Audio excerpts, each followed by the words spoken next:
नमस्कार दोस्तों, ये बात हम सब जानते हैं कि इस बार G20 की प्रेसिडेंसी इंडिया के पास है। यानी इस साल जितनी भी समिट्स होंगे उसे इंडिया द्वारा होस्ट किया जाएगा, जिसकी मेन समिट 9 और 10 सितंबर को न्यू दिल्ली के प्रगति मैदान में हुई, जहां दुनिया के कई प्रेसिडेंट और प्राइम मिनिस्टर आए हुए थे। हालांकि अब G20 नहीं रहा, अब ये G21 बन चुका है। यानी ग्रुप ऑफ 20 कंट्रीज अब ग्रुप ऑफ 21 कंट्रीज बन चुका है, क्योंकि इस बार अफ्रीकन यूनियन को G20 के परमानेंट मेंबर में शामिल कर लिया गया है, जो 55 देशों का संघ है। अब G21 में 19 देश और 2 संघ शामिल हैं। G20 की स्थापना 26 सितंबर 1999 में G7 के फाइनेंशियल मिनिस्टर के मीटिंग के दौरान हुई। फिर G20 के लीडर्स की ऑफिशियल मीटिंग 2008 में अमेरिका में की गई, जो G20 की पहली मीटिंग थी, जो लगातार 2 साल अमेरिका में ही हुई। इसके बाद एक एक करके हर साल अलग अलग देशों में इसकी सबमिट की जाने लगी।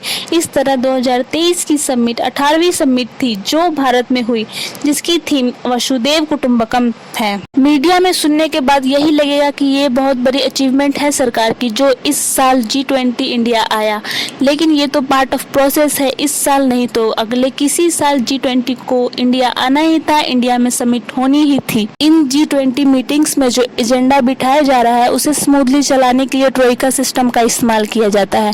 ट्रोइका सिस्टम में 3 देश मिलकर काम करते हैं: current G20 president, previous year G20 president और अपकमिंग G20 प्रेसिडेंट। पिछले साल ये समिट इंडोनेशिया में हुई, इस साल इंडिया में और 2024 में ब्राजील में होगी। इस तरह इंडोनेशिया, इंडिया और ब्राजील ट्रोइका कंट्रीज हुए। अब जानेंगे कि ये ग्रुप क्यों एग्जिस्ट करता है, क्यों इसे बनाया गया, इसके पीछे की हिस्ट्री क्या है।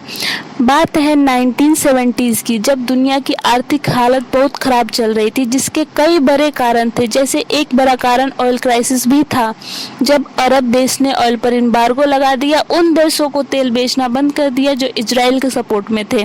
ज़्यादातर वेस्टर्न कंट्रीज जैसे अमेरिका, यूरोप, इस वजह से आर्थिक संकट आने लगा।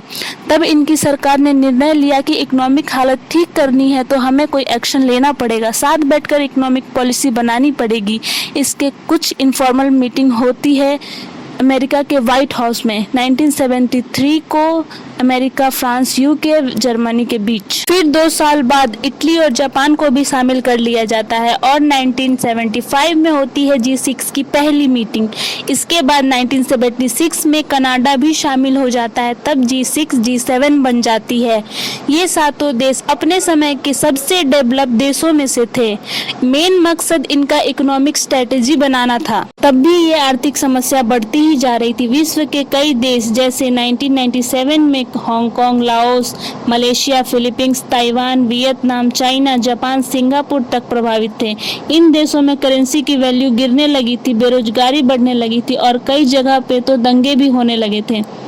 1 साल बाद ये समस्या रशिया में भी देखने को मिली, जिस वजह से रशिया को इस ग्रुप में 1998 में शामिल किया गया था। फिर 1999 में G20 की स्थापना हुई। G20 को बनाने का मकसद आर्थिक समस्याओं से डील करना था, इसलिए पहले G20 की मीटिंग फाइनेंशियल मिनिस्टर और सेंट्रल बैंक गवर्नर के बीच होती थी। कई सालों तक ऐसा होते रहा और जब 2008 की ग्लोबल फाइनेंशियल क्राइसिस आई, तब इन देशों को रियलाइज हुआ कि हमें अब सीरियसली मीटिंग करनी चाहिए। सिर्फ हमारे फाइनेंशियल मिनिस्टर को ही नहीं, बल्कि हमारे प्रेसिडेंट और प्राइम मिनिस्टर को भी मिलना चाहिए। दोस्तों, नोट करने वाली बात यह है कि G20 का मेन पर्पस अभी भी इंटरनेशनल फाइनेंशियल स्टेबिलिटी को प्रमोट करना है, लेकिन अब ये कई मेजर इश्यूज को एड्रेसिंग करने लगा है। थैंक यू दोस्तों, इस वीडियो में बस इतना ही। अब मिलेंगे नए वीडियो में नए टॉपिक के साथ। वीडियो अच्छा लगा हो तो वीडियो को लाइक करें, शेयर करें और चैनल को सब्सक्राइब करें। Thank you.